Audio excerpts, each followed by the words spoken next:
nobody wins when the family feels. All in love on the first night, gonna leave you sad. So baby girl, you gotta play it. There's no time for the stories from a place where it comes no shine with the glory. A man found dead, apparently gunned down in his La Cantera apartment, is being remembered by those who knew him as a music artist who stood out from all the rest. And as Devin Clark reports, he was considered one of a kind, not only for his lyrical talents, but also his unusually humble personality. Brian Mitchell thinks back to brighter days, recording in his studio with his friend, 34-year-old Martel Derouin, known to many by his rap name, Cordon. He was just real, just subtle dude, man. Quiet. While considered talented, unlike many other up-and-coming rappers, Derouin was also known for being humble. Mitchell says even though Derouin was Beyonce's cousin, he never used her name to benefit him. That's not even something he would even mention to people. We just have to put it in his bios because it's worthy to put in there, but he doesn't like stuff like that. On Tuesday, Derouin was found shot to death at his apartment in the Towers complex in La Cantera. I couldn't believe it. I thought they had the wrong person. Now, the search is on for Sasha Skare, who San Antonio police believe shot Derouin. There is an active murder warrant out for her arrest, and on an Instagram page, which appears to be operated by the 21-year-old, you can see people telling her to turn herself in. While investigators are convinced Derouin was a victim of homicide, the question still being asked by so many tonight is why. I remember the victim fell backwards, I guess, while he was looking through the peephole. Detective Daniel Molina was one of the responding officers to check on Martel. It would be 2 weeks after he was found that Sasha Skare was arrested and charged with his murder. Some of the evidence presented included a 911 call made by Skare claiming to be Martel's wife. I think my husband is injured. Do you hear him? No, he's not responding, and I called him, and he's just not responding. And there's a hole in his door. Joa Derouin, Martel's wife he was separated with at the time, the first to take the stand, says she was able to recognize the voice on the call as Skare's. What information the defendant got incorrect or what misinformation the defendant provided to 911? Well, number one, she pronounced my name wrong. My last name is not Derouin, it's Derouin. And then this key piece of evidence, video from a neighbor's Ring camera of what appears to be Skare barefoot with a gun in hand and walking down the hallway looking at her phone. I apologize for the long intro, family, but it's going on 2 years since the family, friends, and loved ones was able to get closure and to hear why this suspect allegedly did what she did to the victim we'll later discuss. And we're gonna go to court and we're gonna hear exactly why from the suspect mouth herself. So before we get into this one, remember, I don't give you no angle. I just give you the story. So with that being said, make sure you like, comment, and subscribe. We're gonna jump right to it. In a world filled with music, fame, and tragedy, one name stands out, Sasha Skare. This is the gripping story of a rising singer/rapper who found herself entangled in the web of violence, heartache, and courtroom drama. Sasha Skare, a 21-year-old aspiring artist who was suspected of a crime that shocked the music industry and captivated the nation. Her journey takes us from glitz to glamour of stardom to the cold, harsh reality of an M1 trial. The mysterious demise of Martel Derouin. It was the last week of January of 2021. Martel, 34 years old, Texas rapper, and allegedly cousin of the legendary Beyonce, was found shot in his luxury apartment in San Antonio. The police stumbled upon a tragic scene during a routine welfare check, sending shockwaves through the community. The investigation quickly zeroed in on Sasha Skare as a prime suspect. Phase 2 of this video will be unveiling Sasha Skare's troubled past. As the investigation deepened, a dark cloud of suspicion loomed over Sasha Skare. It was revealed that she had a troubled history with a prior incident involving a shooting in 2019. In 2019, Sasha was charged with aggravated robbery with a deadly weapon and first-degree felony for her involvement in a shooting of her boyfriend, Andrew Bass. Search continues for a 21-year-old woman accused of killing a man at his La Cantera apartment. We are learning more about the suspect's lengthy criminal history. And it turns out Sasha Skare, a San Antonio native, was recently involved in another homicide in Austin. Devin Clark lays out a timeline of events tied to the murder suspect. She was once an aspiring music artist, but within the past few years, Sasha Skare has become more popular for other reasons. Travis County records show that back in 2019, Skare was indicted on charges of aggravated robbery with a deadly weapon. Investigators say that she and her boyfriend set up a meeting to allegedly rob a drug dealer, but it ended in an exchange of gunfire that left the drug dealer wounded and her boyfriend dead. Court documents state that Skare left to Converse, where she was caught and taken into custody by the Lone Star Fugitive Task Force in December of 2019. In January of 2020, it appears Skare posted a surety bond, which is a promise to pay. This after signing a form stating that she was indigent. That case is still pending. Now, last month, Skare appeared in a web show promoting her music career, but a few weeks later, she'd be tangled in another murder case. On Tuesday, San Antonio rapper Martel Derouin, also known as Cardone, was found shot to death in his La Cantera apartment home. It's unclear his relationship with Skare, but police believe she is the one who pulled the trigger. And right now, there is an active murder warrant out for Skare's arrest, and today, San Antonio police told me that they do believe, wherever she is, that she is armed and possibly dangerous. So if you have any information on where Skare is right now, you're asked to call the San Antonio Police Department's homicide unit. The number for that, 210-207-7635. Reporting outside of Public Safety Headquarters, Devin Clark, case. Now, Sasha ended up turning herself in 2 weeks after that incident and having her trial 2 going on 3 years later. The nation held its breath as Sasha Skare fate was decided in the courtroom. The evidence was presented, witnesses testified, and the truth hung in the balance. The trial lasted for about a week. Day 2, Sasha took the stand, her voice trembling as she recounted the events surrounding Martel's demise. The courtroom held its collective breath, waiting for the truth to be revealed. Good afternoon, ladies and gentlemen. Hope you're all doing well. Hope you had a good lunch, and thank y'all for being here throughout this process. You've heard a lot of evidence before you. You've heard the what, you put the when, the where. Now you're going to hear about the why. I want you to pay attention during the state's case, to the defense's case in chief. You're going to hear from Ms. Sasha Skare herself, and you're going to hear a version of events that happened that night. We're going to leave it up to you to make that decision. And ultimately, at the end, we believe you'll return the only verdict that makes sense, which is not guilty as to murder. Ladies and gentlemen, thank you very much. The defense calls Ms. Sasha Skare to the stand.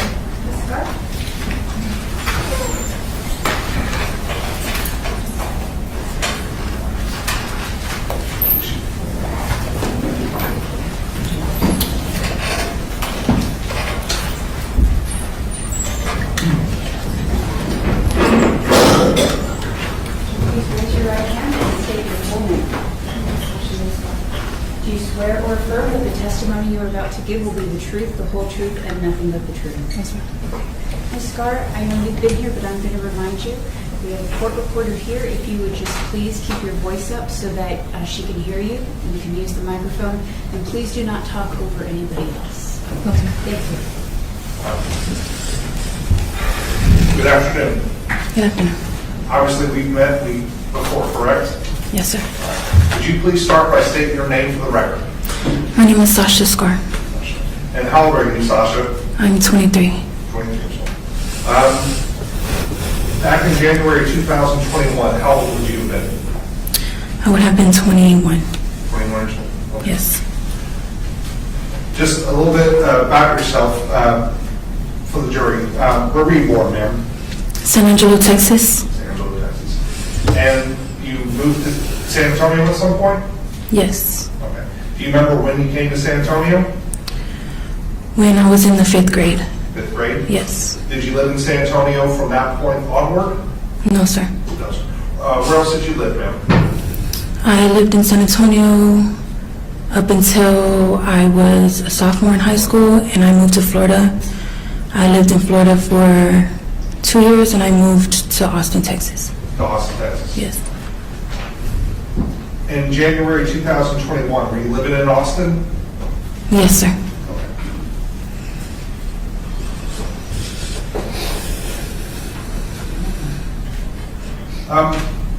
Ms. Skare, how were you employed, or what were you doing for a living in January 2021, the time leading up to that? I was a graphic designer, and I worked in marketing.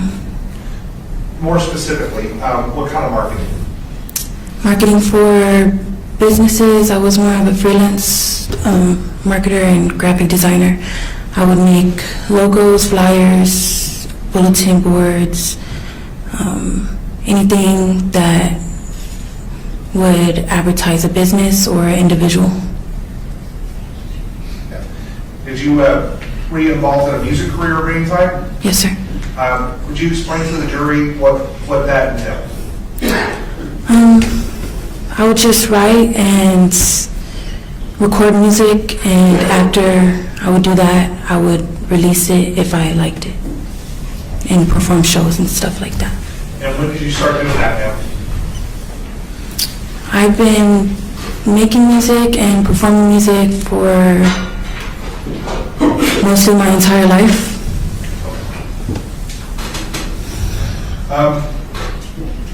How did you come to meet Martel? One day, he had messaged me on Instagram and requested if I could be in one of his music videos. Do you remember approximately when that was? I don't remember exactly when it was. Okay. How many years before January 2021 did you know Martel? How long did you know him? I would say we met in 2017, 2016. And how old were you met back then? 17. 17. Do you remember how Martel was, or how did he say he was? He said he was 24 at the time, 24, 25. He said he was pretty young. Okay.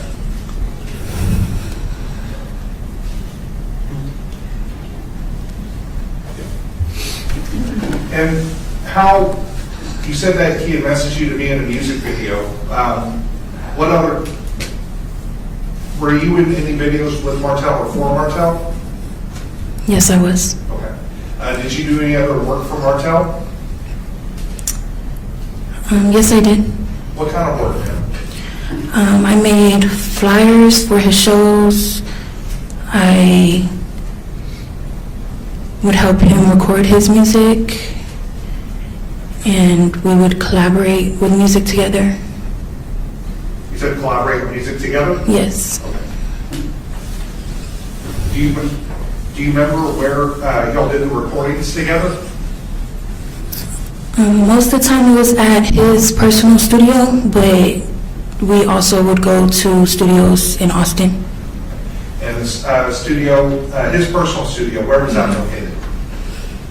At first it was at his home in the Dominion area, and then it moved to the La Cantera location.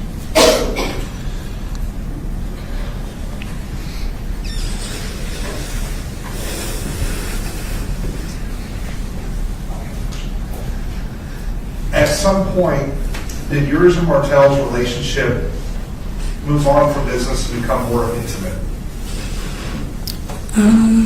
We started becoming really close friends after about 2 years. We became close. We would start hanging out a lot. We would start going out together, going out to eat and stuff like that.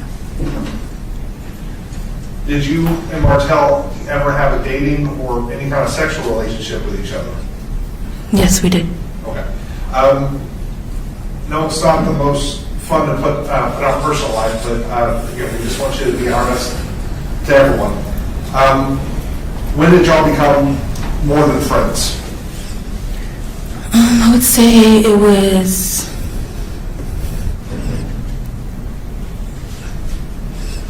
I never really offered to become more than friends, but we had sexual relations, I would say like 6 months before this incident happened. Okay. So around, is it fair to say around June or July of 2020 is the first time you all had any kind of sexual relationship? I would say more towards the beginning of the year. Okay. Yes.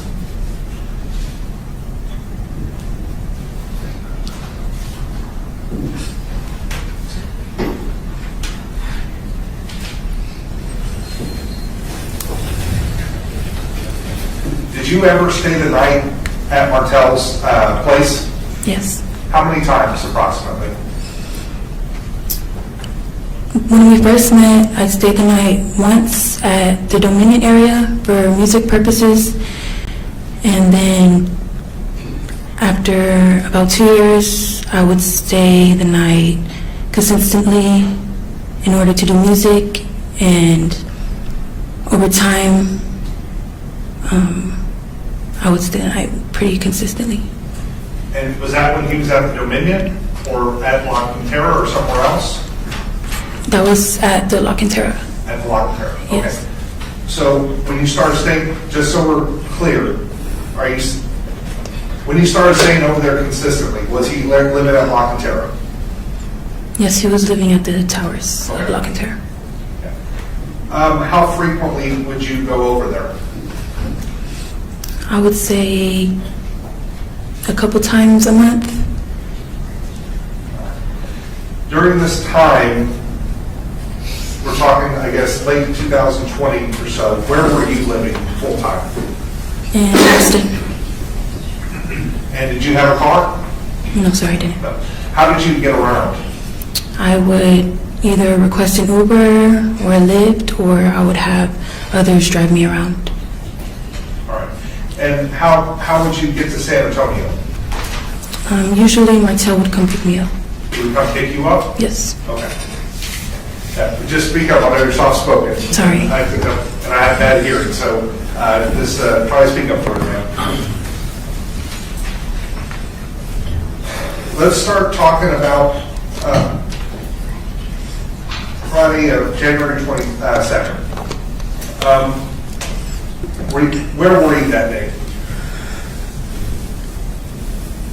I was, in the morning, I was at my mom's house, and Martel picked me up, and we ended up going to San Antonio to his apartment.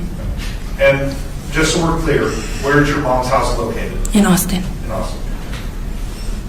All right. After Martel picked you up, where did you go? To his apartment. Okay. Do you remember approximately what time you arrived at the apartment? Approximately, we arrived around 12. Around 12? 12:01. Okay.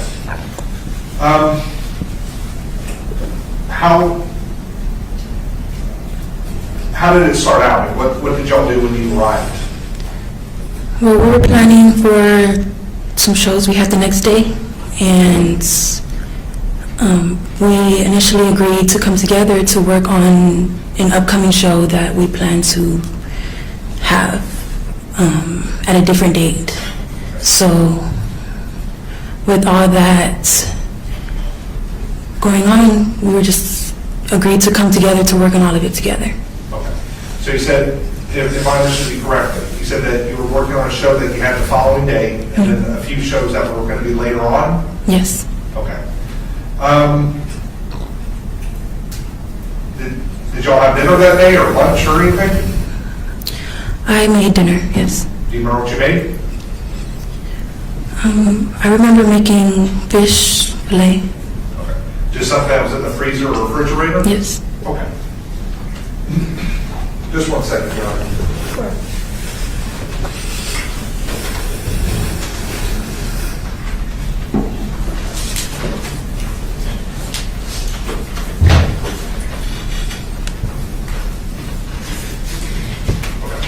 Either prior or during dinner, were either of you consuming alcohol? Yes, sir. What were you drinking, if you remember? We were drinking Hennessy. Hennessy, that's cognac, I believe? Yes, sir. Okay. And were both of you drinking? Yes. All right. Were either of y'all consuming narcotics or marijuana? Not narcotics, marijuana, yes. How were y'all smoking? Yes. Okay. You got a right approach? Yes. Thank you. Now, I'm going to show you what's been previously marked as State's Exhibits 45, 44, and 43. Start with number 43. Kind of dark there. What can you see something in the picture here? Yes. All right. And what stands out to you, ma'am? The carpet and the couch and the chairs and the water bottle on the floor. Okay. And what's next to the water bottle? A glass. Okay. I'm going to show you what's been marked as State's Exhibit number 44. I believe that's a closer up view of it. Yes. And what's in that glass, if you know? It's the Hennessy we were drinking. And lastly, State's Exhibit number 45. Is that the same glass? Yes. And does it also contain Hennessy? Yes. Thank you. If you remember, thank you. Do you remember whose Hennessy glass that was? That was mine. It was yours? Yes. All right, thank you.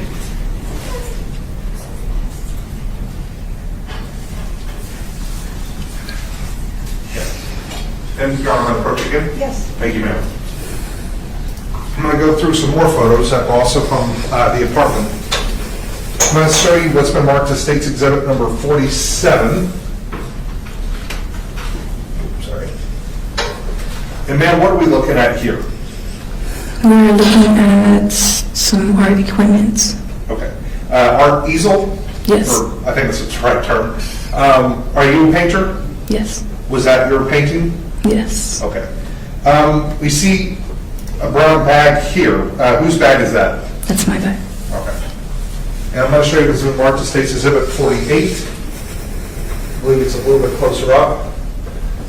Can you also see the brown bag there? Yes, sir. Do you see any shoes or slippers? Yes, I do. Whose were those? Those are my shoes. Okay. Were those the shoes that you wore over to the apartment that evening? Yes, sir. All right. And did you have them after you left the apartment or out of the apartment? No, sir. Okay. Thank you, ma'am.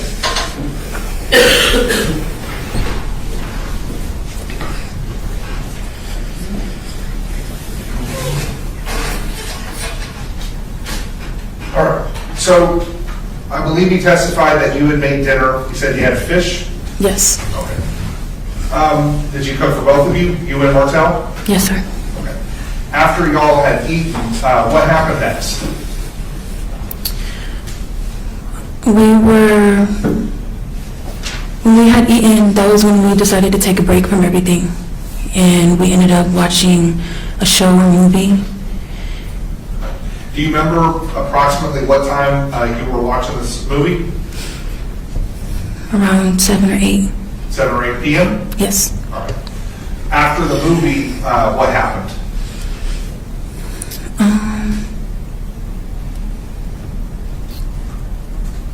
Well, we ended up eating after, like during the movie.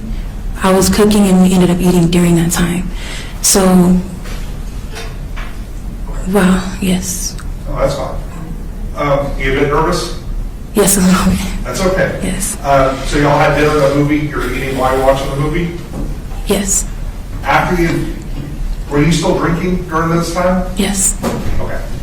After you finished eating, after you finished watching the movie, what happened next? I ended up getting a phone call from a photographer. Okay. Anything eventful with that phone call? No, it was just me and that photographer speaking about I'm sorry, say it again? recording one of my next music videos. Okay.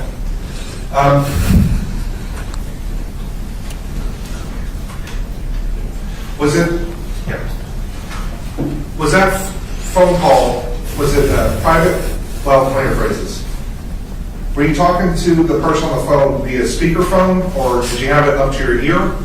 No, it was FaceTime. So speakerphone, yes. Just in case we have somebody else that are familiar with technology, what is FaceTime exactly? It's a video chat where you're on the phone and through video you can see that person can see you. And just so we're clear, it's video, is the audio is on speakerphone? Yes. So if somebody sitting next to you, they could hear what's being said? Yes. Okay. Where was Martel during this phone call? He was on the couch. Okay. And where were you talking on the phone? I was in the kitchen talking on the phone. And the kitchen in the living room. How far apart the kitchen and the living room? Sorry. They were pretty much in the same space. Were they separated by a wall?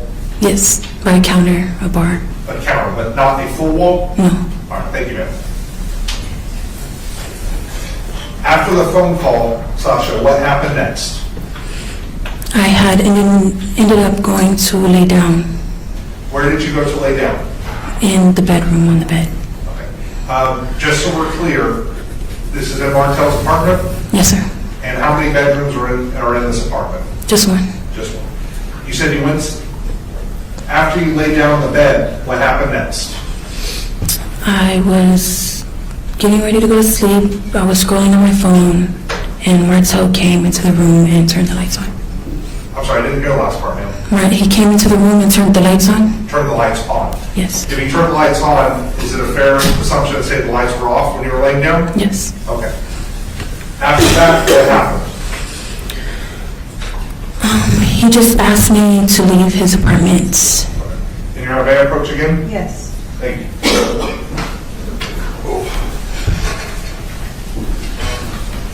Ma'am, I'm going to show you what's been previously marked as State's Exhibit number 53 and 69. First off, I know you probably answered, but what are we looking at there? That is a bed that was in the bedroom. He said, is that Martel's bedroom? Yes. Okay. And number 69? That is a few more things. Okay. Do we also see a bed there? Yes. All right. Just so we have an idea, I'm going to go back to State's Exhibit number 53. I know it gets kind of confusing, but if we're looking, you're facing the headboard, so this would be the left side and off to the right side. Which side where were you laying approximately? I was on to the left side. So facing over here, you would have been laying on this side over here? Yes. Okay, thank you, ma'am. You said that Martel came in and turned the lights on? Yes. What happened next? He asked me to leave, and I just asked him why. Okay.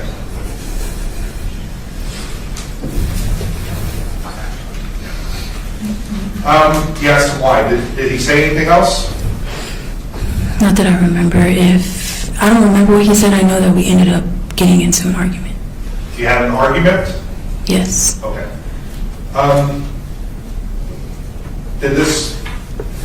Was it a verbal argument? Yes. Okay. If you recall, what was he saying at the time? He was upset because he felt like I was on the phone with another man. Okay.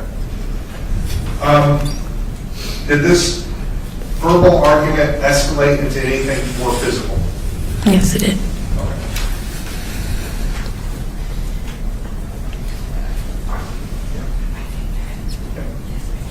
Just 1 second, Judge. I'm sorry, we're supposed to. You're fine.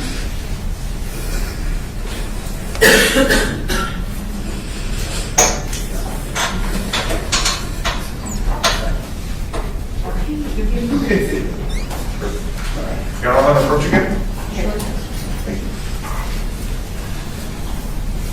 Well, where did this physical altercation start? It started when he came to the other side of the bed where I was at, and he tried grabbing my stuff, and I snatched my stuff from him, and that's pretty much when it started. And you were in the bedroom? Yes. All right. I'm going to show you some marks of State's Exhibit number 55. What are we looking at there? That is his bed. Okay. Do you see some sheets and comforter? I see only a comforter.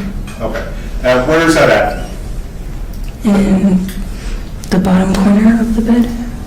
Near the foot of the bed, is that correct? Yes, sir. Okay. Was the bed made up when you first started laying down? Yes, sir. How did the sheets arrive in this state? I have no idea. Okay. Were you involved were you all physically tussling with one another? Yes, sir. Okay. I'm going to show you what's been marked as State's Exhibit number 59.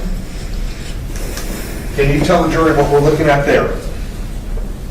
That is most likely one of my fingernails that had broken off. Okay. When you say fingernails, are they synthetic nails? Yes. All right. How did the fingernail get broken off? From me trying to probably pull him off of me. Okay. So is it your testimony that during the course of struggling that the fingernail was broken? Yes. All right. I'm going to show you what's been marked as State's Exhibit number 60. Can you tell us what we're looking at here? That is the bed broken off of the frame. When you went to lay down, was the bed broken? No, sir. All right. How did the bed become broken?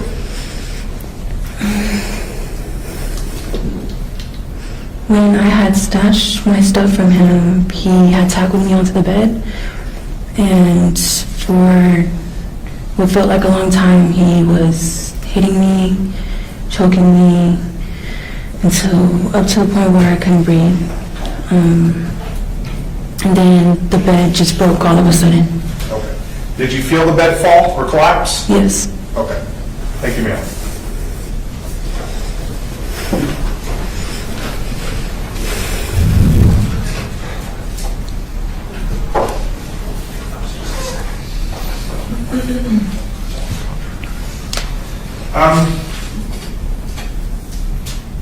Did the argument end in the bedroom?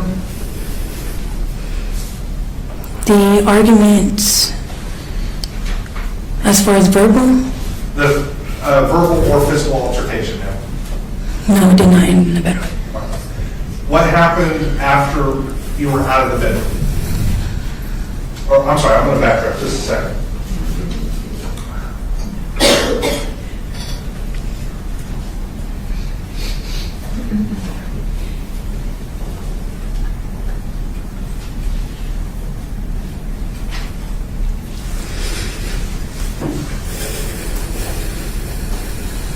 Backing up to when y'all were in the bedroom together, you testified that there was a physical altercation. Were you being hit? Yes, sir. Okay. Were you lying? Where were you when you were being hit? I was still on the same side of the bed, probably towards the middle of the bed, but on the same side. Okay. Just 1 second, Judge. We're still looking.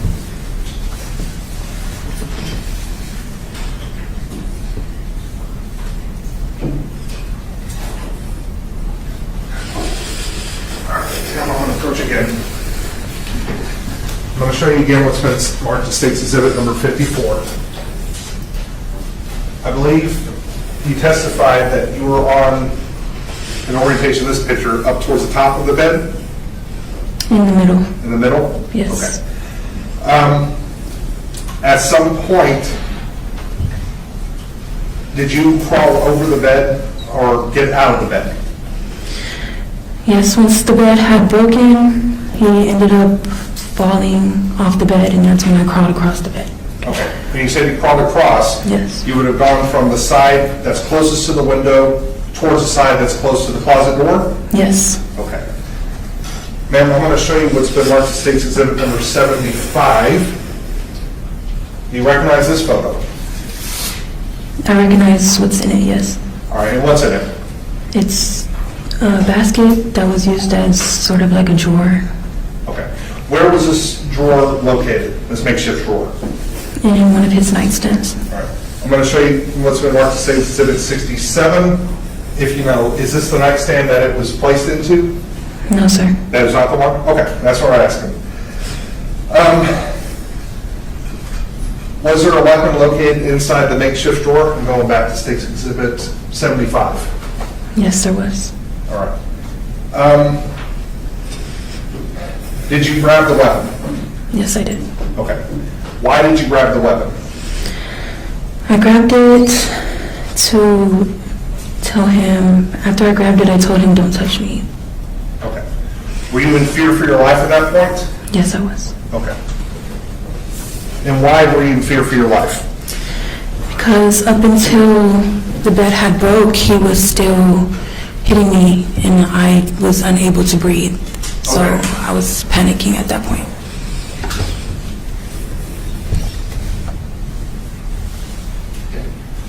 After you grabbed the weapon, the gun, what happened next?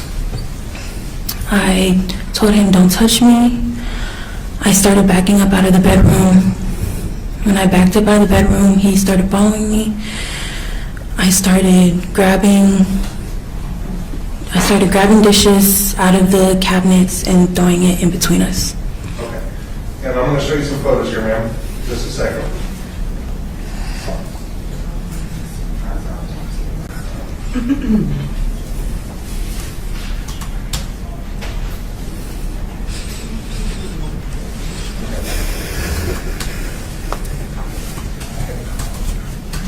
Just 1 second, Aaron. I'm sorry. It's fine.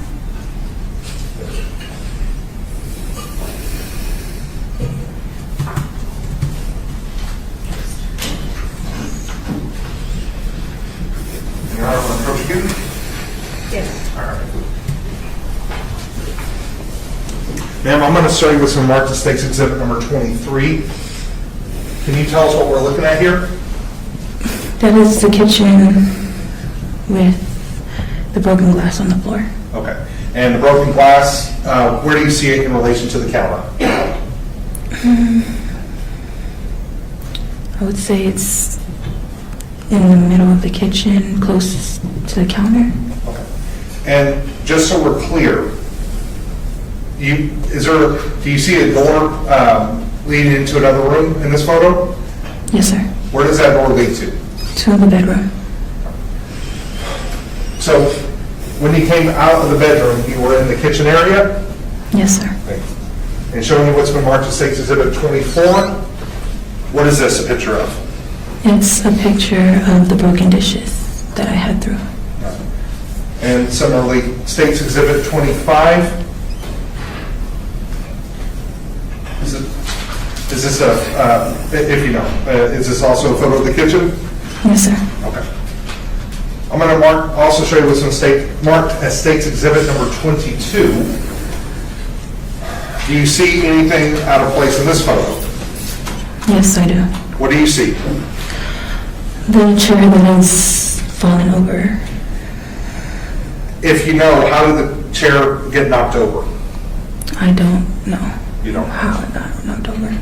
Was it part of the struggle in the apartment that night, if you know? No, it wasn't. It was not? Okay. Thank you, Mayor.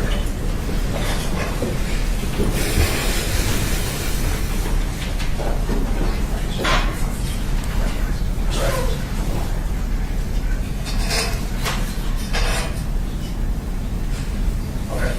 So we saw the broken dishes. Where were the dishes located? Before or after? Before they were broken on the ground. They were located in the cabinets. In the cabinets? Yes. Why exactly were you breaking dishes or throwing dishes at that point? To keep space between us. Were you in fear from Martel? I was at the time, yes.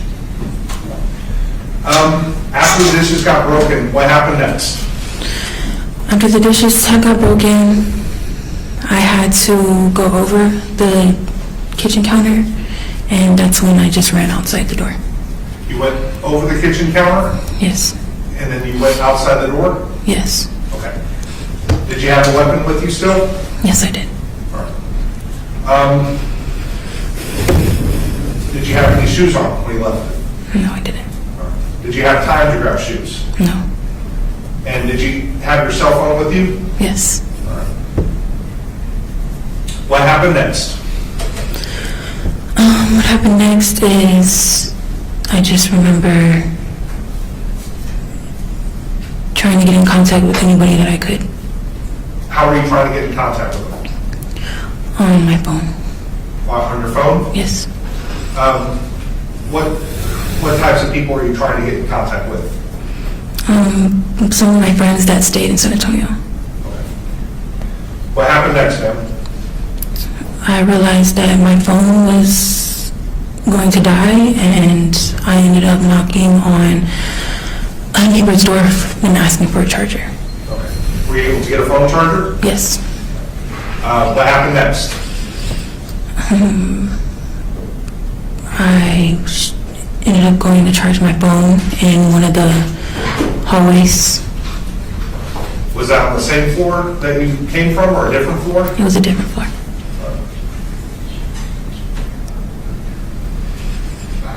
What happened next? After that, I went up and continued to try to get my stuff so I could leave. And let me back up, I have to ask you one thing. How long approximately were you trying to charge your phone for? I would say for 5 minutes. Okay. I believe you just said that you went back to the door trying to get your stuff? Yes. All right. What was happening? How were you trying to get your stuff? I was knocking on the door and he just wouldn't answer. Okay. Were you loudly knocking, yelling? Yes. Okay. Were you upset at that time? Yes. All right. Describe for us, how were you banging on the door? I was just banging on the door. I had the gun in my hands and I was banging on the door with the gun. You were banging on the door that had the firearm in your hand? Yes, I had my phone in one hand and I had the gun in the other hand.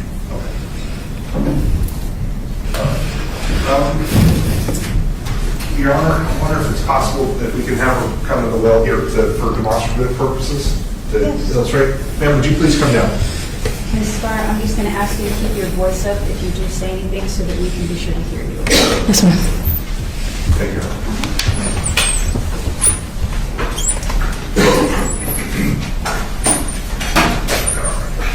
Sorry. I know this isn't an exact approximation. Oh, just one second. Turn it facing Judge Shulman. Good idea. Yeah. Hang on, we're going to get set up. Ma'am, we're going to, assuming or pretending that this is a door and this is the hallway. Do you understand? How are you banging on this door? I had my phone in my hand. And speak up for the courtroom jury. Sorry. I had my phone in my hand, I had the gun in the other hand, and I was banging on the door with the gun. If you remember, were you kicking the door as well? No, sir. No. Approximately how high, well, on this door, do you remember, again, you're in the hallway, this is leading in, which side was the door handle on? This side. Okay, to your right? Yes, sir. All right. Where approximately was there a peephole in this door? Yes, sir. There was. Where approximately was the peephole? It was About eye level to you? It'd be fair to say about 5 feet or so? Okay. Kind of a crazy question, but was this door see-through? No, sir. All right. You couldn't see anything through it? All right. Yeah. Ma'am, you can sit back down. Thank you. Thank you, Your Honor. No. Hold on just a second, ma'am. 1 second.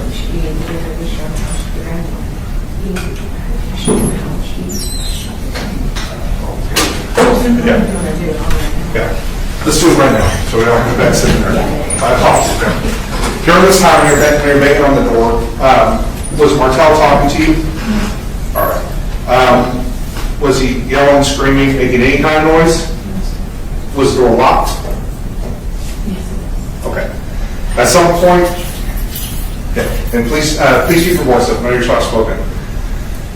At some point, was the shot fired? Yes, sir. All right. I want you to demonstrate for the jury how exactly was the gun discharged? As I was knocking on the door, I just threw the gun up and I just shot it. And the gun went off? Yes. Okay. Thank you, ma'am. Yeah, and just so we're clear, could you see Martel at all? I know sometimes, well, some people you can kind of see a light difference. Could you see anything beyond the people? Okay. Do you have any idea that Martel was standing behind that door? No, sir. All right, thank you. And we can sit back down. Thank you, Your Honor.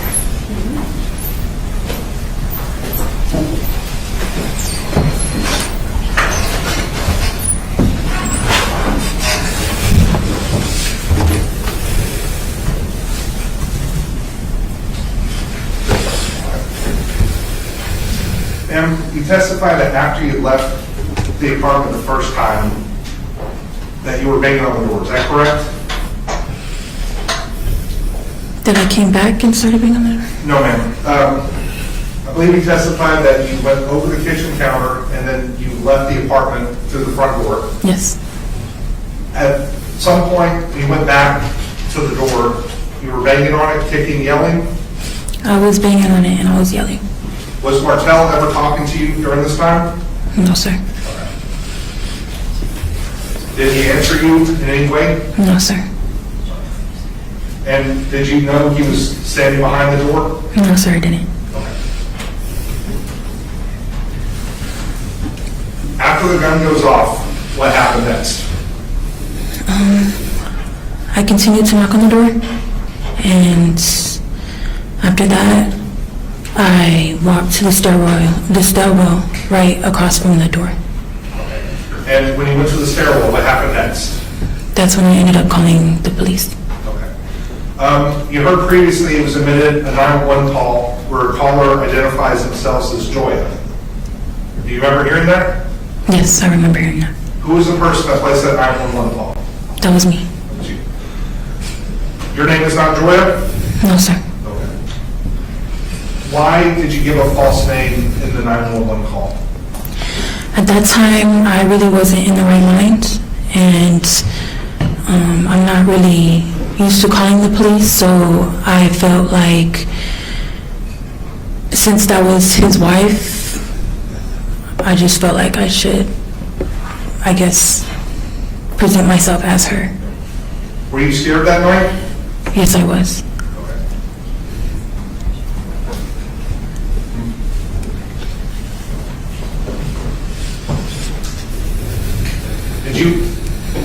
Did you think Martel was hurt or injured? No, I didn't, but I didn't know for sure. Okay. And is that why you called 911? Yes. Okay.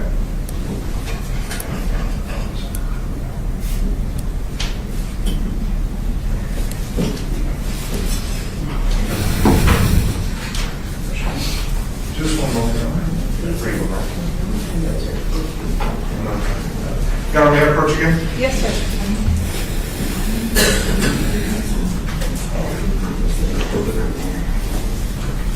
Ms. Skare, I'm going to show you 3 photos which have been marked as defense exhibits 9, 10, and 11. Will you take a look at these, please?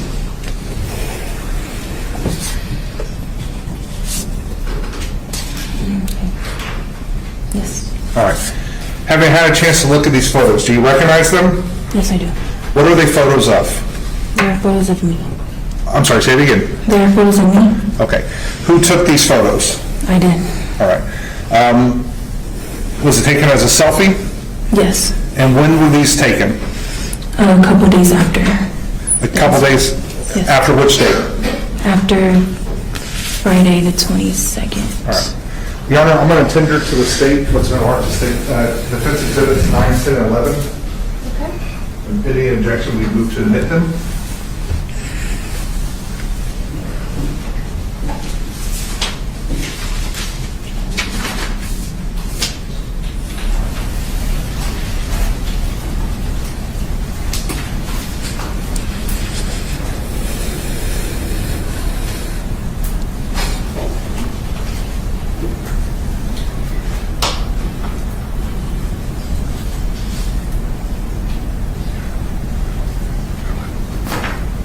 No objection.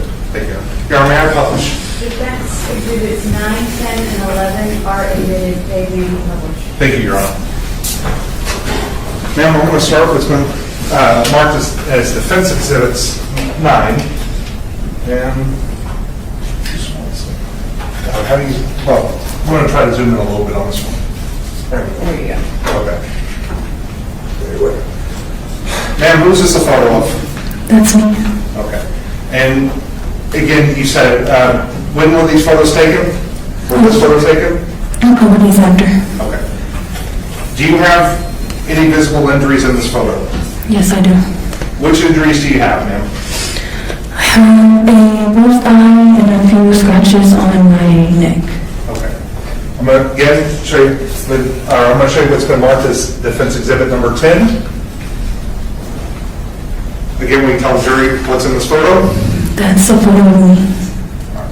Was this photo taken at the same time as defense exhibit number 9, previous photo? Yes. All right. And again, do you see any injuries in this photo? Yes, I do. Finally, strip there. What's been marked as defense exhibit number 11? Same question, ma'am. Who is this, and do you see any injuries? That is a photo of me, and yes, I see injuries. Okay. Where to? Where are the injuries at? I'm sorry. There's a bruised eye and there's scratches on my neck. Thank you, ma'am. Will you tell the jury when and how did you sustain those injuries? The night that I was on the night of the incident while I was on the bed. You know, I'm going to publish these to the jury. That's okay? Thank you. Thank you, ma'am.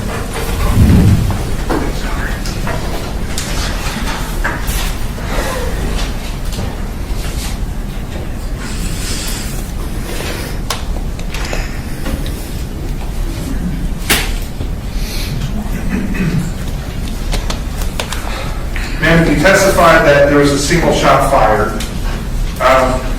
And I believe you're in here for the forensics explaining how firearms work. Is that correct? Yes, sir. Did you remove the shell casing from the hallway? No, sir. To the best of your knowledge, do you know what happened to the shell casing? No, I do not.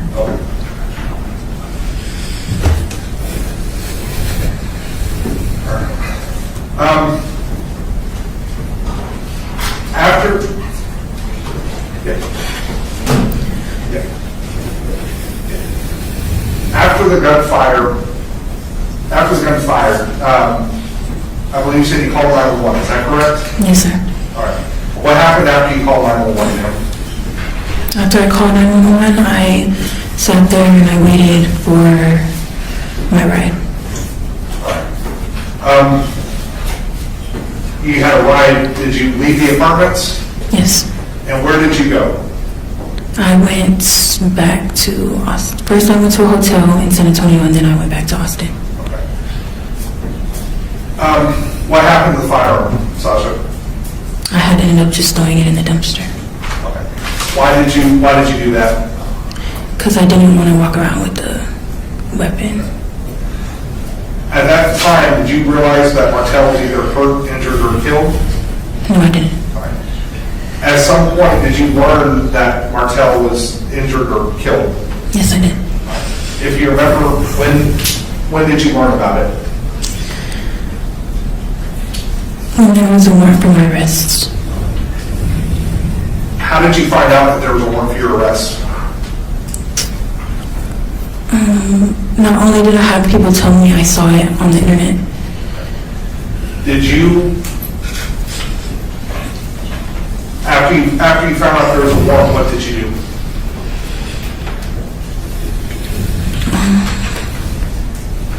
I just ended up calling my lawyers. Did you turn yourself in? Yes. Okay.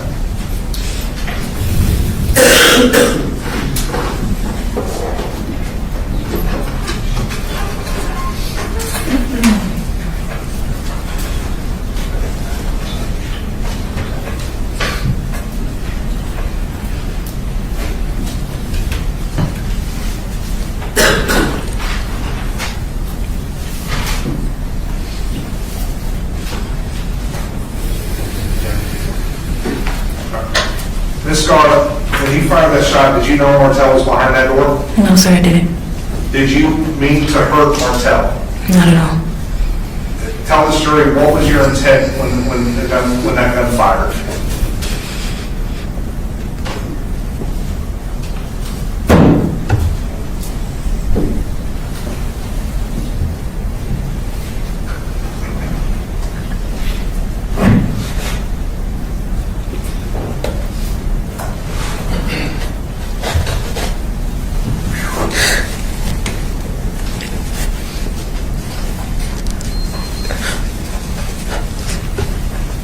I guess my intent was just to get his attention. Thank you, ma'am. The Honorable pass this witness.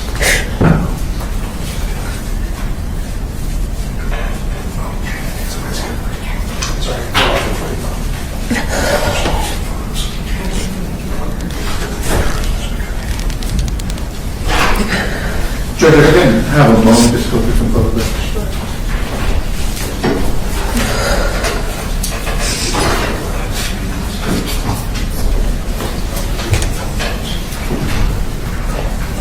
Are you guys okay, or do you need a break while they're going to photographs? Are you guys okay? Okay.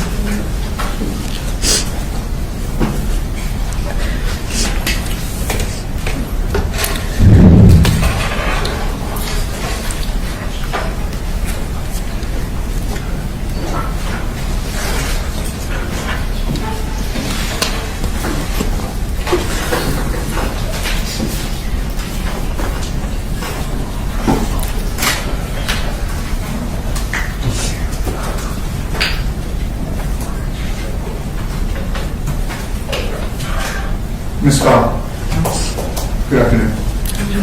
My name is Christopher Ramos. For the benefit of the record, we've never met, correct? Correct.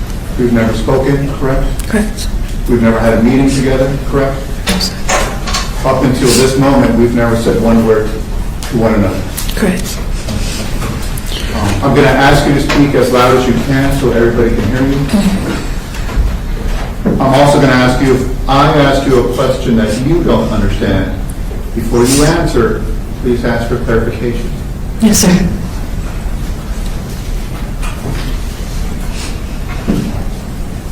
So based on your testimony, it is my understanding that you knew Martel for several years, correct? Yes, sir.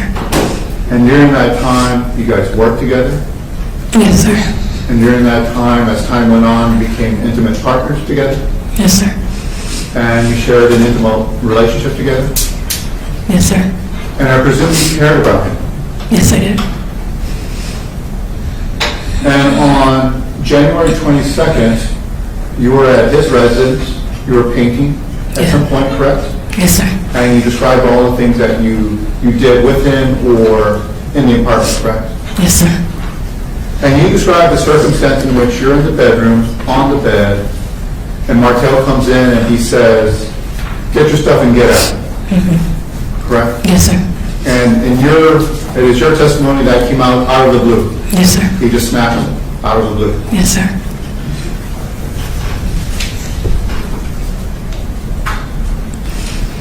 And you testified in direct, Martel tried grabbing your stuff and you tried grabbing it back, correct? Yes, sir. What stuff was that? It was a couple of clothes that I had to stay the night. A couple of clothes? Yes. That you had, like a shirt and a pant? And you grabbed them? No, it was in a bag that I had and he had the bag. Okay. All right. And what bag was that? It was the bag that was in the photo to the right of the bed. And you grabbed them back? Yes. Correct. Immediately after that, what's the very next thing that happened? That's when he tackled me onto the bed. Okay. And what happened immediately after that? He just started hitting me. Okay. And what happened immediately after that? Once he started hitting me, he was choking me to the point where I couldn't breathe. Then the bed had collapsed and he had fell off of me. Okay. And at some point you leave the bedroom and go into the kitchen, correct? Yes. And you start throwing things at him to keep him away from you, correct? Not at him, just at the floor. At the floor. Okay. Yes. So somebody's coming at you after having just choked you, and you're not throwing anything at them, you're throwing them on the floor. Yes. Create space. Yes. Okay. And you described at this moment that you are so afraid for your life that you grab a gun, correct? Yes. Okay. So it is your testimony at this point in time, you're scared to death. Would that be a fair assessment? Yes, sir.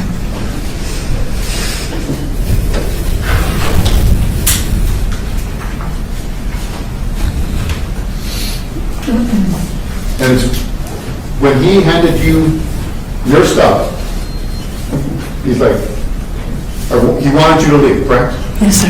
And at that point, you refused to leave, correct? I didn't refuse, I just questioned why. Okay. And what was his response? He was upset because he felt like I was talking to another male while I was laying in the bed. So when he wanted you to leave, why not just get out? because not only was I intoxicated, he had brought me there, and that was the second time he had did the same thing, as far as bringing me to his place and then all of a sudden just asking me to leave. So I was just questioning why are you doing that? Now fast forwarding a little bit, after the gun went off and you had your cell phone, you still found a way to leave, right? Correct? Correct. And you were gone for at least more than 4 days because his body was laying there for more than 4 days, correct? Yes? Correct.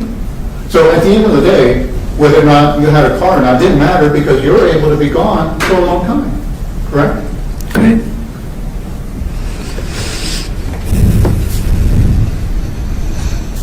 So in that moment, how did you end up, the first time, how did you end up outside of the apartment? I had ran outside. You ran outside, okay. Yes. And so that we're clear, you ran outside, you never went back inside, correct? No, sir. Okay, so we're clear, it's very clear based on the evidence, Martel locked everything from his side, correct? Yes, sir. There's no way you're getting in, correct? Yes, sir. Okay. So at this point, when you are outside of the apartment, you have a gun in your hand, correct? Mm-hmm. And you have a cell phone in your hand, correct? Yes, sir. And you're able to find some sort of resource, a charging cord to help you charge your phone, correct? Yes. So now the phone's working, correct? Yes. And we know the phone's working because you're able to make a call, correct? Mm-hmm. And you make a call to 911, correct? That was one of the calls that I made, yes. Yes. Now, it's your testimony that you went back to the apartment and started banging on the door again, correct? Yes. And you had the gun with you. Yes. So it is your testimony that you're so scared to death while you're in the apartment, you leave with a gun, and you come back to the same place where you're afraid, correct? Mm-hmm. Is that your testimony? Yes, sir. So instead of calling 911 and saying, hey, I've just been assaulted, I've just been choked, you didn't do that, correct? No, sir, I didn't. You had a gun in your hand and you could have found a safe place to remain and call police, correct? Yes, sir. Did you do that? No, sir, I didn't. After you call 911, or when you're calling 911, when we listen to the video or the recording, it's very clear that you have a concern for Martel, yes? Yes, sir. You're concerned that he is hurt, correct? Mm-hmm. And you are concerned, in fact, you described the bullet hole that we see, correct? Yes, sir. And you are concerned that a bullet struck Martel, correct? I'm not only concerned about that, I was just concerned about the whole situation. Now, despite having those concerns, you didn't say that to the 911 operator, correct? Correct. Okay. So forgive me, but from this end, it certainly seems like you're calling 911 just to get police out there, but you're not taking any accountability for what happened, correct? The gun being off. Correct. Okay. And you have an opportunity to tell the 911 operator immediately after it's happened, I've been choked, correct? Correct. I've been hit, correct? Correct. But you don't do that. No, sir.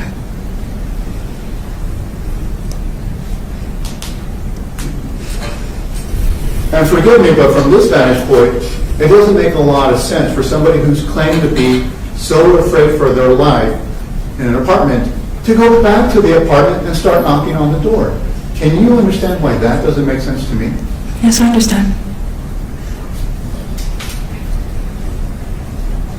And it's fair to say that on the 911 tape, you lied to the operator, correct? Correct. You had a concern that somebody you cared about was hurt, correct?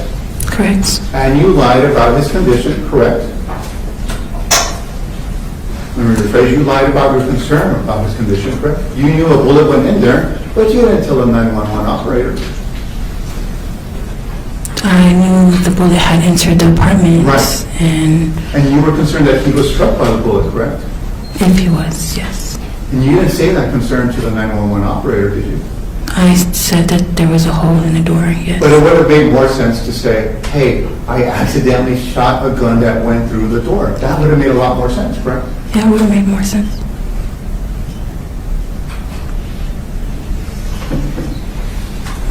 So it sounds like at this point in time, you're making a decision with somebody that you care about somebody that you're concerned that you may have shot, and you're not telling the full story to 911 operator, correct? Correct. In fact, you're lying to the 911 operator, correct? Objection, that's answered. I'll allow its cross-examination. You lied to the 911 operator, correct? I lied about my identity, yes.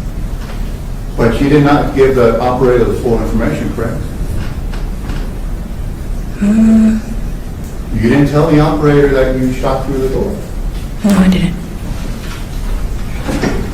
So it'd be fair to say that about a significant event involving a gun, involving Martel, you lied. About somebody you cared about, you lied. He could have, we don't know, or let's say you had a concern that he was shot in another part of his body, you could have told 911, hey, this is what happened, gun went through, bullet went through.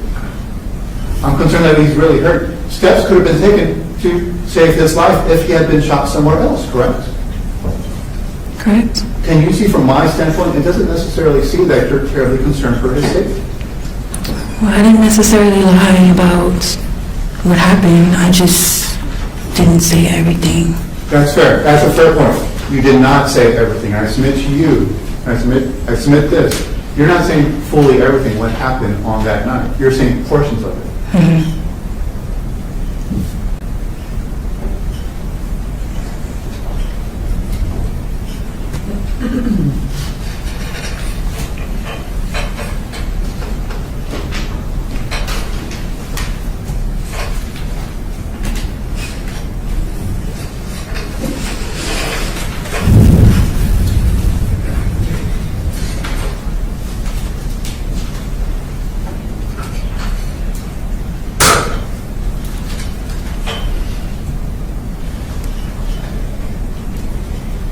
So as you described down here, you were on the floor of the courtroom, and you're describing how you're at the door, Martel's door.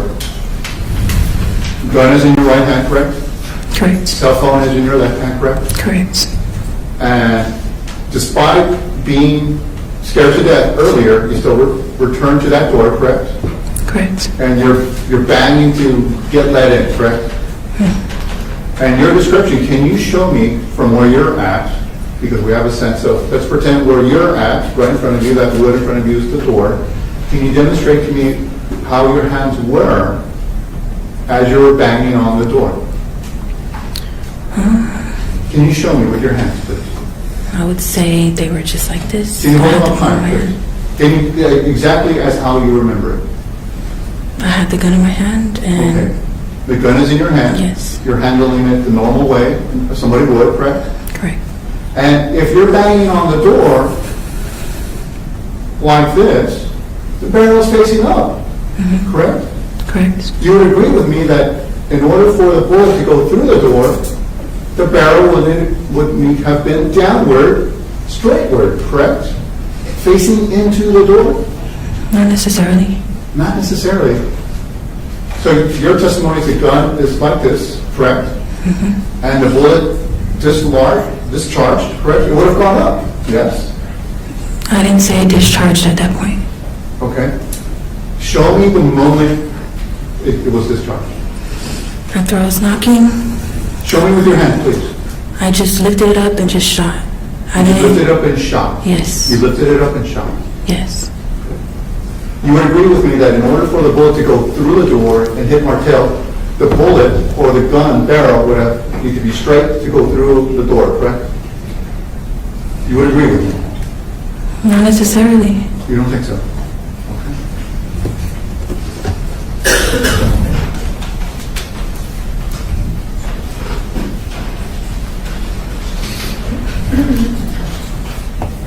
The photographs that we saw of your injuries, where were those photographs taken?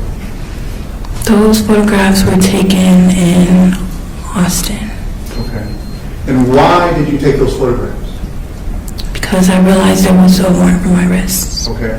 Specifically, why did you take those photographs? So that, well, specifically because a lawyer told me that if I have any injuries, I should take a picture. Now, you took a picture to show what happened that night, correct? Yes. But you did not take any steps to report the choking the moment you had an opportunity once you left the apartment, correct? No, I didn't.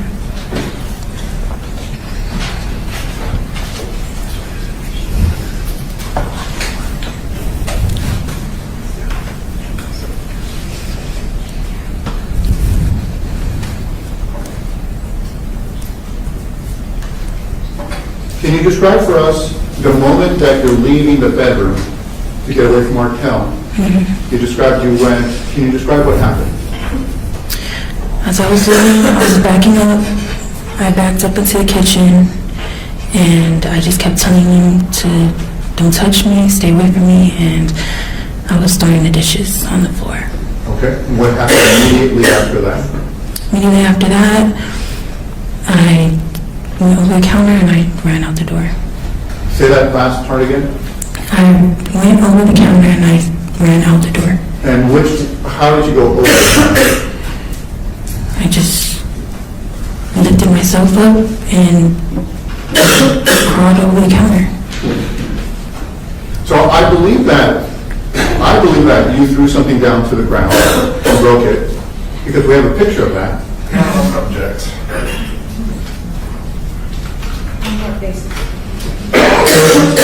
I don't know if his opinion is necessarily germane to the line of question. The referencing point. I'll overrule it. You can continue. I believe that you threw something down and broke it because we have a picture of it. So let me show you State's Exhibit number 23. You described jumping over the counter. Yes. But we clearly have 3 items here that you would have had to leap over in order to avoid breaking. Correct? We have a moment of intense, what you described, intense physical confrontation. We have a moment where you feel it's required to break something on the floor, and I believe that because we have a picture of it. But you're claiming to go over the counter and you have 3 ceramic bowls that were not touched. Yeah, I think that's a remarkable circumstance. Yes? There was more room on the end of the counter. And you described Martel grabbed your stuff, gave it to you so you could get out. And you're fighting over your stuff, correct? He didn't give it to me, I snatched it from him. You snatched it from him. Yes. Well, your stuff looks remarkably well in place and well stacked and kind of cozying away. What you're describing is not supported by the photographic evidence. Well, my stuff was still there when I left. It's not indicative of you guys fighting over stuff.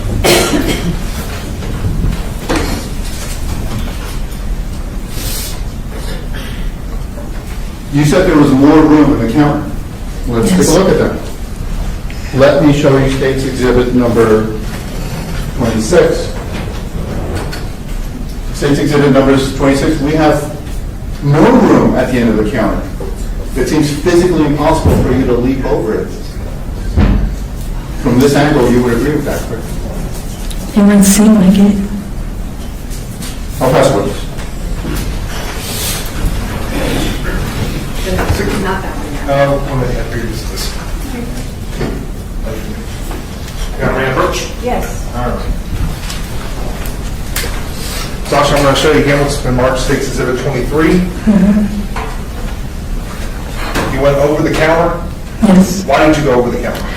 Because the floor was filled with glass. Okay. Do you remember if the bowls were there when you went over? Yes. Okay. You didn't knock them over? No, I didn't. Okay. But you definitely went over the counter when you were trying to escape? Yes. Okay. Thank you.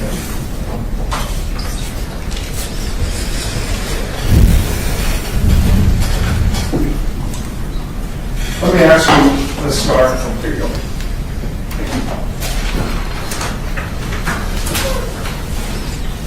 After you exited the apartment, were you locked out of the apartment? I didn't, if I was, I didn't know until... Did you ever re-enter the apartment? No, sir. Okay. Was Martel left alone in the apartment? Yes, sir. Is it possible that Martel rearranged items while he's alone in there? Yes, sir. Okay. And do you know if he did so or anything? Or do you know if he rearranged or moved anything while you were in there? If my stuff looked as how it looks in the picture, I'm pretty sure he did. Okay.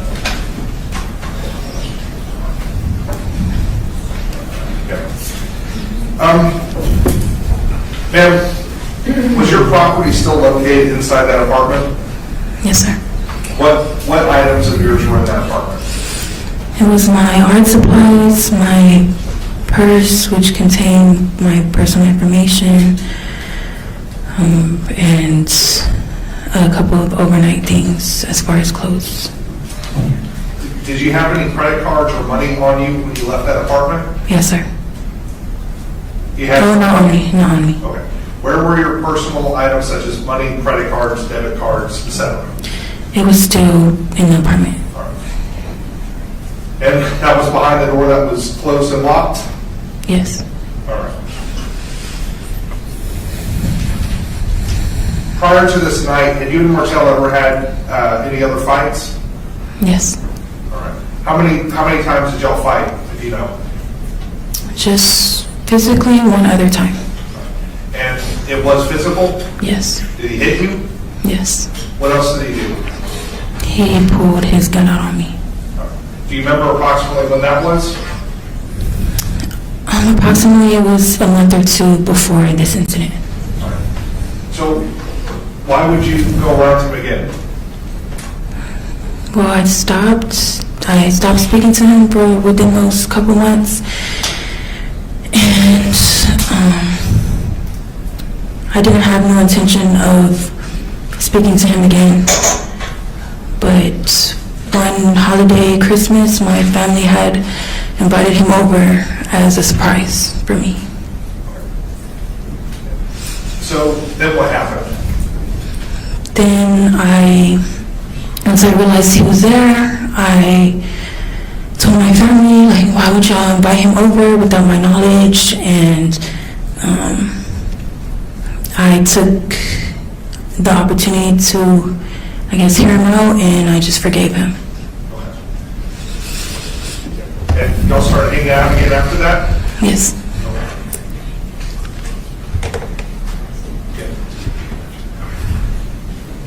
Just to remind the jury, how did you get to Martel's apartment that night? He had picked me up from Austin. Did you have a vehicle? No, sir.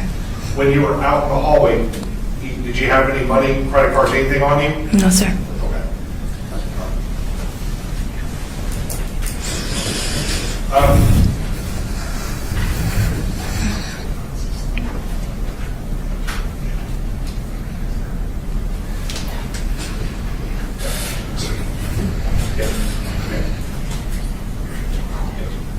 And I want to go back to when you were banging on the door and you discharged a firearm. You shot that pistol? Yes. Were you intending to hit Martel? No, sir. Were you intending to hurt or kill Martel? No, sir. You're not, are you telling the jury that the I'm going to object to the leading nature of this question. Sustained. All right, I'll rephrase your honor.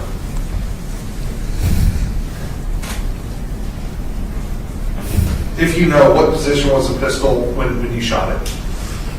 I believe it was facing at an upward angle. At an upward angle? Mm-hmm. Okay.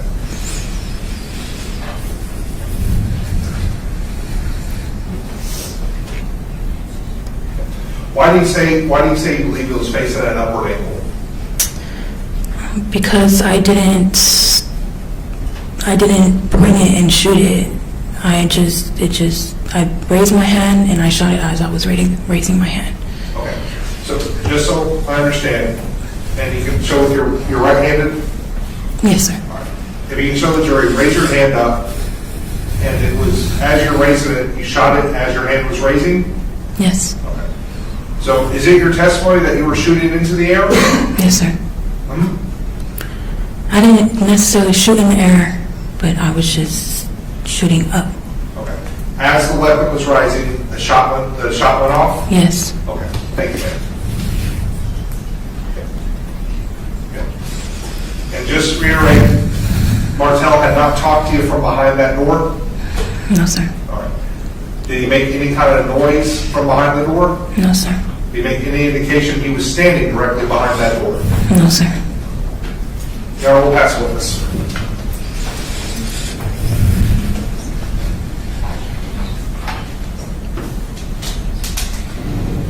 Just so that the record is clear, you knew he was in an apartment, correct? Yes, sir. Correct. And it's your testimony that as you're raising the gun, and why are you raising the gun?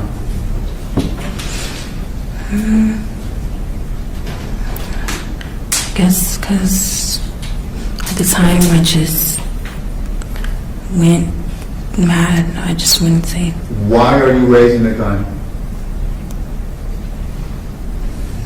For what function? For what reason are you raising the gun?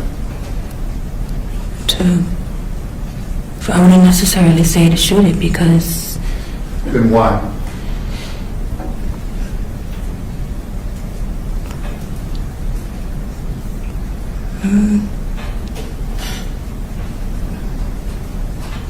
There would be no other answer, but.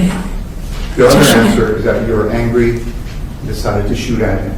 That would be another reason why you raised the gun. I didn't decide to shoot at him though. I have no further questions.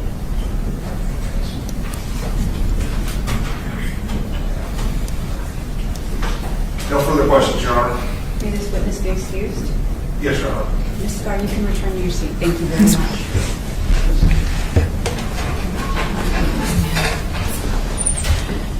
Fast forward to day 5. After a grueling trial, the moment of truth arrived. The judge gavel fell, and the verdict was announced. Is that verdict unanimous? Yes, ma'am. If you could please hand the verdict form to the deputy. Thank you.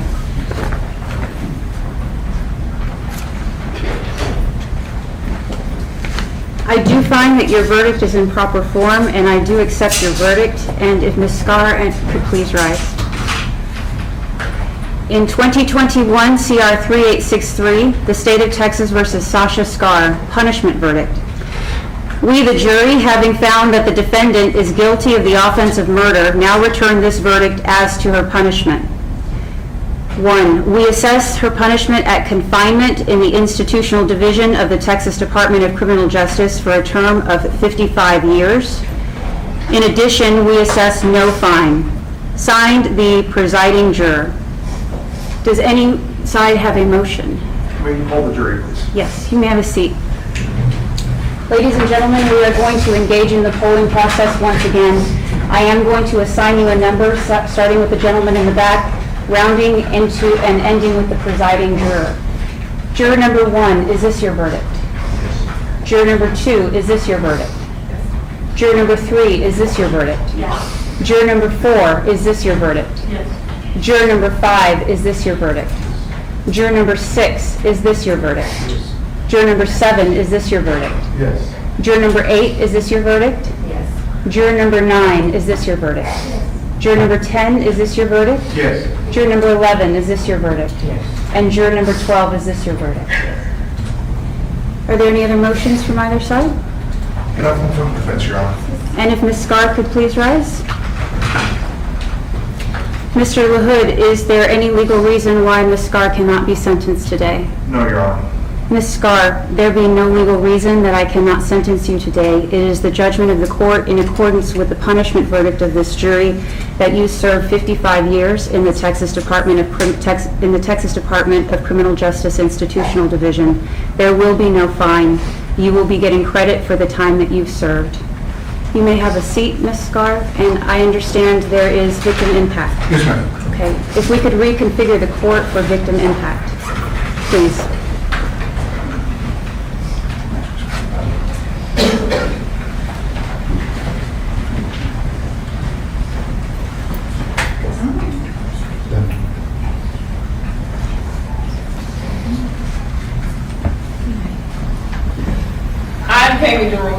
I am Martel Derouin's sister.